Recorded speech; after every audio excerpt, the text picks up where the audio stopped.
So Sal here from Khan Academy, and I'm excited to be here with John Dickerson, co-host of CBS This Morning. And I'm excited to be here too.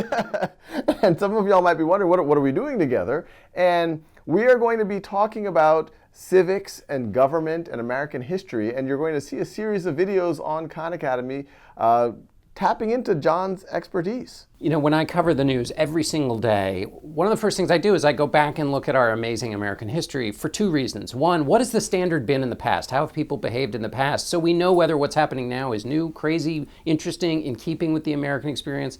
And the other thing is when you learn about history, when you look to the past, you can sometimes have a clue about what's going to happen in the future. Even though things are much different now with technology and the pace of things, it turns out human beings behave the same way in a lot of ways all throughout American history.